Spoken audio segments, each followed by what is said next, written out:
Daniel was the poorest boy in his class. While most of his classmates came from rich families, Daniel lived with his mother in a small, old apartment on the edge of town. Every Monday at school, the conversations were the same. "Last weekend we went to Dubai," one boy would say. "My family went skiing in Switzerland," another would brag. Daniel usually stayed quiet. He had never even been on a plane. Sometimes the others didn't even try to hide their opinions.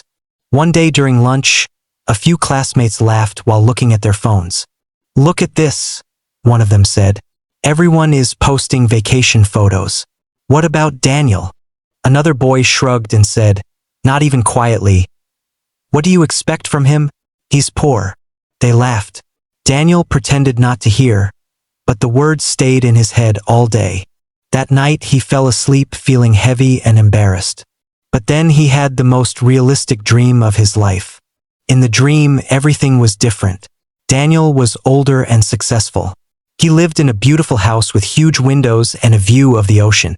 He had a car parked outside, expensive cameras on his desk, and millions of subscribers on YouTube. People recognized him on the street. They asked for photos and thanked him for his videos. His classmates from school were watching him online, commenting and saying how incredible his life looked. In the dream, he felt proud, free, happy. For the first time in his life, he didn't feel like the poor kid from class. But then he woke up. The gray walls of his small room were still there. The old desk, the same silence. No ocean view, no success. For a moment, Daniel just stared at the ceiling. The dream had felt so real that waking up felt like falling from a high place. He wasn't crying, but his chest hurt with disappointment. "So it was just a dream," he whispered. But then he sat up. What if it doesn't have to stay a dream? That day Daniel decided to start a YouTube channel. At first his videos were simple.